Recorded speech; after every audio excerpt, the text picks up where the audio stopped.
weird. He's being very affectionate. Even when he gave him the pancakes, he was putting his arms on his shoulder, and I'm just like, this is weird. Yeah, because this is a weird.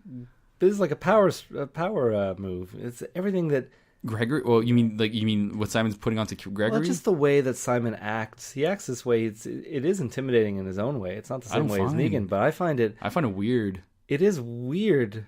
Out of you character? know that he can turn on like the drop of a dime. But that's what I liked about him. And then when he comically kicks him down the stairs in the first episode, I'm just thinking to myself, well, that's not the worst thing. That isn't the worst thing he could have done. Yeah. I mean, it's just that a relationship. I mean, I think Simon knows fully well what Gregory is like, but also knows that Gregory's a pushover. So you'd rather have him on your side than. But the way he touched his arm, it's like, if a girl touched me like that on my arm, it's like, oh my god, she's really into me or something. This is like, this is not that situation. This is no, a situation it's not. where. But he really put his arm on him. Like, my God, like it's affectionate. Yeah. Well, Simon I also... took it that way anyway. Well, I think you are wrong to take it as an affectionate touch. I don't think it's wrong. I don't think it's... I just... Simon has vouched for Gregory. And right. Gregory is kind of making a fool of himself. Gregory's about to get himself killed. You see him sweating. He doesn't know what to say anymore. Simon just wants to reassure him, like, listen, stop freaking out. We're kind of all just messing with you because we know that you have absolutely no power. But... we'll let you try it out because there's a very slim chance that maybe you still have a couple of followers. Right, and then what's the key thing he says? That's like, he says, Negan, I know you don't enjoy killing. He's like, oh, but I do enjoy killing people. Yeah, and that's the I like killing people. That's the thing is that like that's the fine line that divides. Like that line is important because that divides Rick from Negan. Yeah, or even from Negan from everybody else. But I think the thing is Negan didn't explicitly say I like killing people. He did, but he added to that saying, if it is in the right way, if it's the right people, and if it's at the right time. Yeah, and you still smirk, but the fact that you take an enjoyment to it is a different thing. I think he enjoys doing something properly. Exactly, and I feel like that's what sets things differently from him and everybody else, and that's what you got to remember is what they're fighting against. Yeah, but it does make a lot of sense that Negan kills the right people, right way, right time. It'll save the most amount of other people, right. And those people are the greatest resource. But when and when he says saves, well, it's his own definition. The definition of saving. But when he describes later on to Gabe, a lot of these people are better off than they were when they were out on their own. They're fed, they have housing, but they have no free will, though. But they do have free will. But they don't. But they do. But the free will option is pretty much certain death. But you always have free will, even if that free will is just. Being killed, letting yourself die. Right, but the thing is that like we're talking like totalitarian government here. Like it's basically you have free will. You're entitled to do what you're playing for points, as he says it. But he could come down and do whatever he wants, and you can't do anything about it. That's the kind of free will that he's exonerating in a way. But he can't actually just do anything he wants for no reason because this is going to set a bad message for all the other workers and. You do that too many times, you're going to lose. But he's killing power. People in front of people, so that's still trying to keep people all in done line. Something. Supposedly, we've never seen him kill anyone for just the enjoyment of killing. It's always been for a purpose. But he enjoys doing it while he does it, though. Yeah, that's what separates the birds from whatever. The birds from the bees. I'm like that doesn't make any sense. I think that's what separates. I was to say some sort of weird expression that I probably never heard of and I probably can't even repeat properly. But I don't know. Let's just say it separates the peas from the pods. There you go. I think that's the one I was looking for. That's what I said. I don't know why I said bees, but anyways, just to say that's what separates him. That's what makes him evil, if anything. Okay. I think it just... I don't even find it makes him evil. I think it just... Yeah, eagle now, huh? Okay, it's fine. It's a spirit animal. I find it's just he knows what he has to do to get the results. Because really what he's doing seems a lot more efficient than what Rick's doing. Well, is it more efficient than what Ezekiel does to the kingdom? Yeah, because Ezekiel just got all of his kingdom killed. Oh, no. We're talking about like I'm talking about the way they rule. Yeah, well, one of them's ruling as a joke. One is ruling as a joke, and people still follow him and give their life for him, and he enjoys it, and he's not... But they're weak. That's the whole thing. The kingdom were weak. A lot of them weren't even fighters. They were trained to be fighters, but you can see that they weren't the same as the saviors. Wait, I would argue that the saviors aren't actually good themselves. Well, they can not be good, but they can still be stronger. I would argue that they weren't. They've been looking like idiots, like up until now, like all of them. I don't find that the kingdom has been living... very well. Like, the result, no, you lose an entire army because for the sake of losing the entire army, and I feel like if they have good leadership, they could do it, and there will be tons of sacrifices. But the saviors have lost more numbers, and they're more ill-trained, if anything, and they have an arrogance because they all think they're Negan. Yeah. So the kingdom has been sheltered their whole life. That's true. That's a disadvantage. I agree with them. But I'm just saying is that, like, different kinds of ruling, we know where Negan stands. It's not the right way, and I feel like, well, the right way would be opposed to, well, we said Rick wasn't perfect, but I feel like Ezekiel has a really good example. Yeah, and they've all made such huge mistakes that I think you're just better off going on your own. That's true. Yeah, just get away from it. Just get away from Atlanta. We're all from Georgia. Just go away. Go to Canada. Yeah, come on down to Canada. Montreal is an island. Yeah. Angry is Negan. My notes are weird. Okay. I liked seeing this. I know this was a bit of a flashback, and I thought it was going to kind of be useless because it's like, well, I don't need to see how Gregory got to where he is and what kind of promises he made, because I know the kind of person Gregory is, and I know what's going to happen. He's just going to get shoved down a flight of stairs and then steal Gabe's car. But I kind of enjoyed it because we got the hint that maybe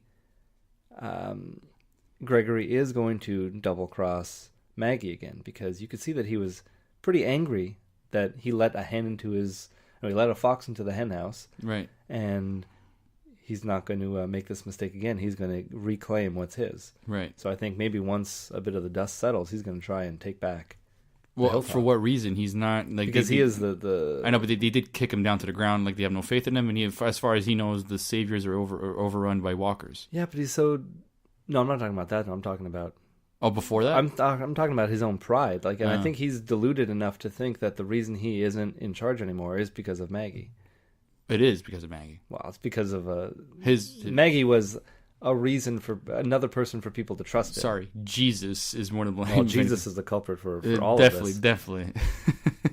But we get to also see how angry Negan was at the moment that Rick and everyone showed up to fire their guns, and how finally there was trouble in the ranks. Like, this is a pretty opportune time for that assault on the sanctuary. It was because they're all in a meeting. They all have to decide what to do. Yeah. Gregory's there slowing things down. It's actually a waste of time. Even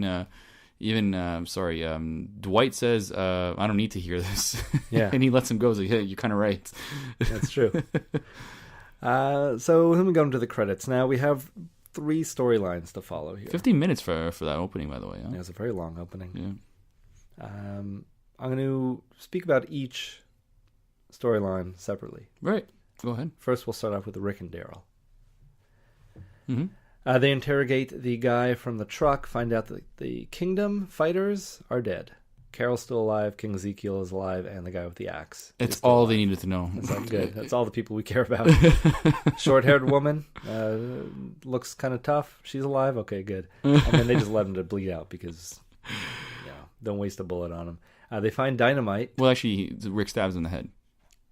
Yeah, but he dies. He waits till he dies. Oh, yeah. Kind of like... yeah.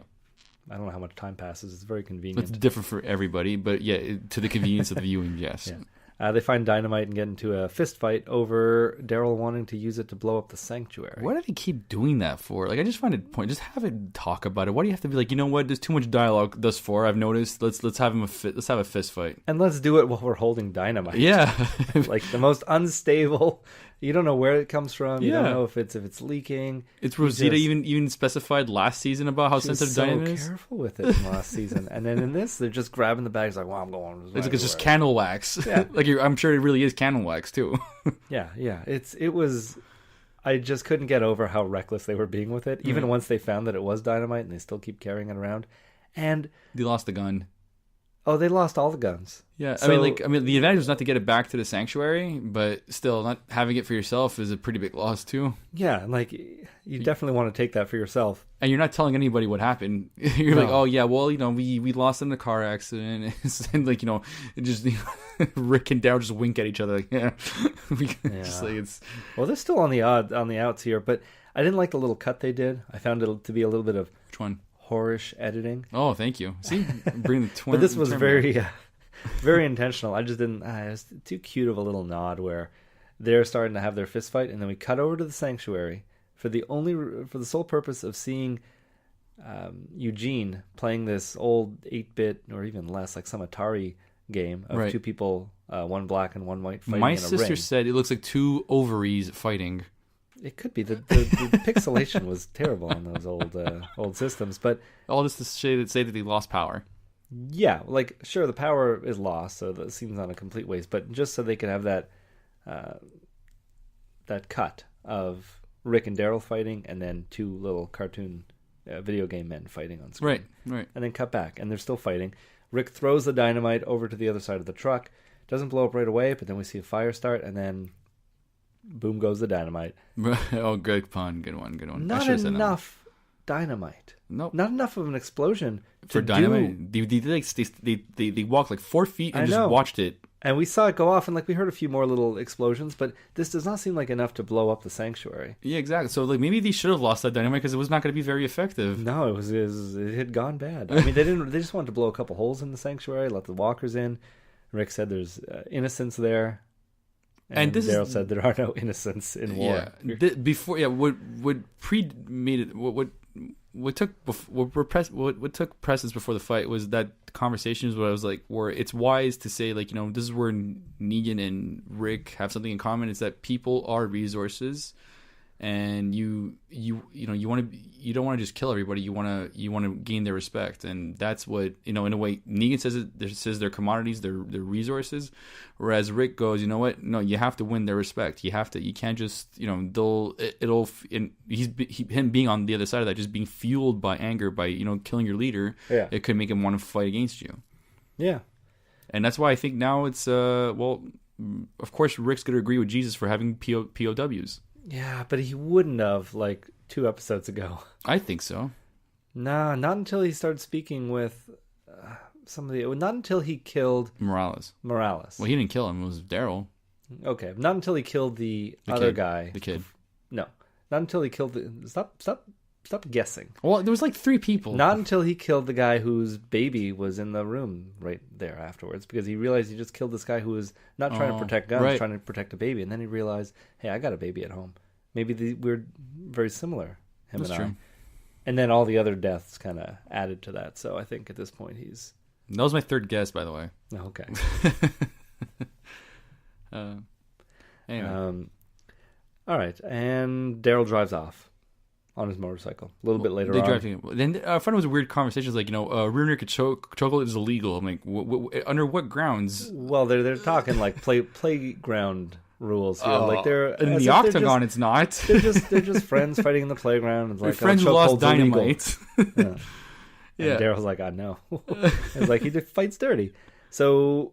And I thought this was going to be a great scene where Daryl and Rick share the motorcycle together and drive off. Oh yeah, with the side. Yeah, but they're going, and then Rick's like, guess it looks like I'm walking because his truck's not working.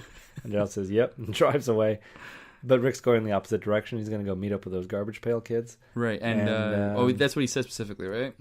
Well, he doesn't say it in this episode, but I'm pretty sure he said it in the last episode. Yeah, he did. Yeah, after what they did. Yeah. But he comes in armed though. But oh yeah, and he notices a helicopter fly over top again. I believe that everybody's just trapped in this giant dome, and someone's just watching over them with a bunch of walkers, and the rest of the world still exists. Well, I think you will be proven wrong at some point. I think so too, but it'd be funny. Just how narcissistic is that helicopter driver? Well, we've already seen watching over everything that's happening. Yeah. So we saw a helicopter in season 1. Right. Then we saw, I think that same helicopter ended up crashing later on, didn't it? Wasn't it? We could have. It wasn't clear that it was the same one. I always thought that helicopter was white, though. Or was it just because the skyscrapers was kind of fooling me a bit? I think it was the skyscrapers. Probably. I think a white helicopter is really rare. Is it? Yeah. I don't know. It's a white painted helicopter. Yeah, I don't know. It's like it's a red car or like an orange car. Or never like seen one. Jeez. Now we're going to talk about Negan and Gabriel. Oh, back to that. It's just one big dark room. You're making me hate the episode more now. Negan talks. I liked some of the dialogue here.